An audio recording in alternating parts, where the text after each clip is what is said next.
पूछिए सर। 2003 से अभी तक हम ये सुन रहे हैं कि पोस्टों को फिल किया जाएगा।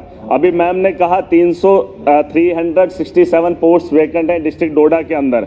जवाब में आता है कि इस बार 594 पोस्टों के बारे में सोचा जा रहा है ऑल ओवर जे.एंड.के। सर आप मुझे बता दीजिए 367 मेरे डिस्ट्रिक्ट में खाली है तो 594 से क्या ही होगा। सर हमारे जो हायर सेकेंडरीज हैं फार फ्लंग एरियाज में है, कई किलोमीटर चलने के बाद हायर सेकेंडरी तक पहुंचा जाता है और वहां पर अगर बच्चे को तालीम बेहतर नहीं होगी, सीआरसी से सर काम नहीं चलेगा। हायर कर सकते हैं, हमारे पास वेल क्वालिफाइड एक तबका है। मैं चाहता हूं एमजी नरेगा में ही अगर उन लोगों को वही काम दिया जाए, अगर सरकार के पास पॉलिसी नहीं है उनको वही काम दिया जाए जो उस काम के लिए बना है। MA, MPhil, PhD, double degrees लेकर हैं सर, उन नौजवानों के बारे में नहीं सोचा जा रहा। और ये मामला आज का नहीं है, इस हाउस के अंदर मैं पहली बार आया हूं, लेकिन ये तमाशा मैं स्कूल के टाइम से देख रहा हूं। जो 2003 में हायर सेकेंडरी थी, न तब लेक्चरर था और न अब लेक्चरर है। सर इसको थोड़ा सा सोचना चाहिए, चाहे ये लोग हैं या हम लोग हैं। सर अगर हायर सेकेंडरी में एजुकेशन में स्टाफ नहीं होगा तो हमारी नस्लें बेहतर कैसे मुमकिन है। तो इस पे प्रायोरिटी पे 594 से काम नहीं चलेगा सर।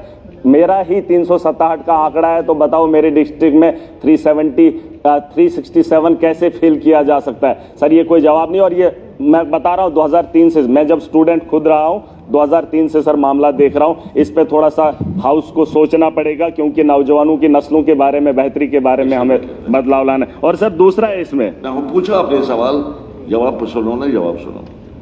सर एक जो ऑनरेबल मेंबर साहब ने सवाल पूछा था कि वैकेंसीज के बारे में, उसके बारे में हमने जवाब दे दिया है। लेकिन इसके अलावा जो 140 जो हैं वो सीआरसीज के ज़रिए जो हैं उनको लिया गया है ताकि जो टीचिंग सब्जेक्ट्स वहाँ पे होते हैं उनको पढ़ाया जाए।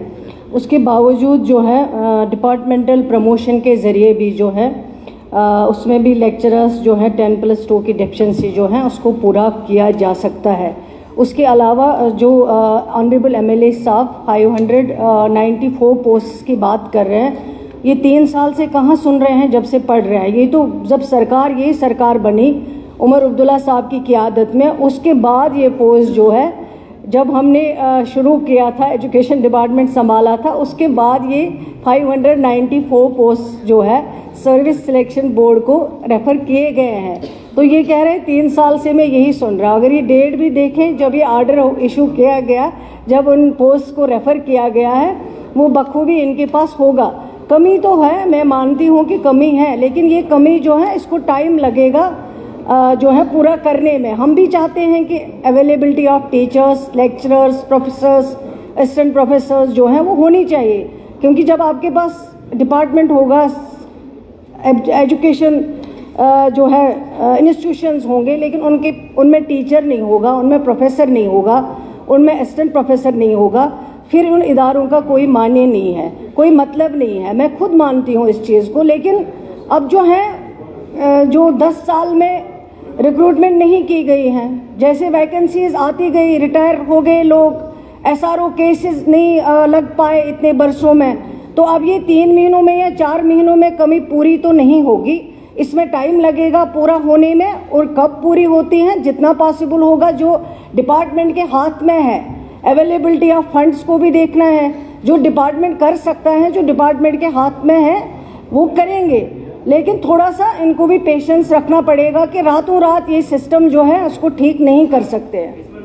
दूसरा क्वेश्चन था, मैम ने कहा कि प्रमोट करेंगे, लेक्चरर बनाएंगे। सर वो जो नीचे वाला तबका होगा फिर हाई स्कूल का, तो वहाँ खाली रह जाएगी तो वो पोस्टें फिल नहीं कर पाएंगे। उसके लिए मैंने दूसरा सवाल इनको पूछा था कि जो कॉन्ट्रेक्चुअल बेसिस पे हमारे लेक्चरर्स पिछले 10 साल से 15 साल से छोटे से अमाउंट में काम कर रहे हैं, मैं चाहता हूँ सरकार का ध्यान रहे उसी तर्ज पे जो है अगर और पोस्टें निकाली जाए और टाइम टू टाइम उन्हें जो है 10, 15, 20, 25 हज़ार में जो एक लेक्चरर हमारा काम कर रहा है, क्योंकि उसके पास कोई काम ही नहीं है, वो अगर हमारे बच्चों को पढ़ा रहा है तो मुझे नहीं लगता है कि सरकार के पास इतना बड़ा बोझ पड़ जाएगा कि वो उन लोगों को जो है वहां पे अपॉइंट नहीं किया जाएगा। सर उसमें क्या है कि वो जो वहां पर जब मतलब सेशन आता है तो सेशन से पहले ही उनको जो है निकाल देते हैं। वो भी सर पढ़ा लिखा तबका है, उनके बारे में सोचना चाहिए। कंटिन्यू रख लीजिए ना, 20-25 हजार में आपको लेक्चरर मिल रहा है सर, इतना सस्ता देश के अंदर क्या दुनिया के अंदर कहीं पे भी नहीं है कॉन्ट्रेक्चुअल लेक्चरर जो हमारा यहाँ जम्मू कश्मीर के अंदर। मैं चाहता हूँ मैडम साहिबा को ये बताना चाहूंगा कि उन लोगों को जो है कंटिन्यू रखा जाए,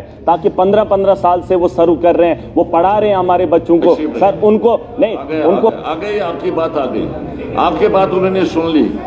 केवल लेक्चरर्स की बात करते हैं, ये खुद जहां जहां ज़रूरत होती है वहां वहां एडवर्टाइजमेंट निकाला जाता है जिस सब्जेक्ट के लिए ज़रूरत हो, और एडवर्टाइज जब आते हैं उसमें फॉर्म आ जाते हैं। जो भी उसके लिए क्वालिफाई करता होगा वो फॉर्म वहाँ पे भरते हैं। फॉर्म भरने के बाद जो भी वहाँ पे कमेटी होती है, सिलेक्शन कमेटी, उनको जो भी लगता है उस एडवर्टाइजमेंट के दौरान उनको लिया जाता है उसमें।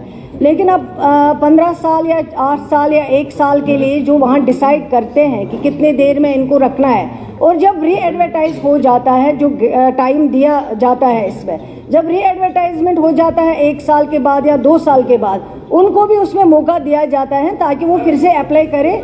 अगर उनको फिर से एज पर मेरिट जो है फिर से अगर उनको कंसिडर किया जा सकता है, और उनके लिए कुछ जो है परसेंट इसका भी रखा जाता है कि एक्सपीरियंस इनका है, इन्होंने इतनी देर काम किया है, इनकी क्वालिफिकेशन ये है, वो वहाँ पे देखा जाता है, उसको भी कंसिडर किया जाता है। चलिए कोई बात नहीं। अच्छा तशरीफ रखिए, आप तशरीफ रखिए। कोई टफ ऑर्डर नहीं होता क्वेश्चन आवर में, देयर इज नो कोई टफ ऑर्डर। दिए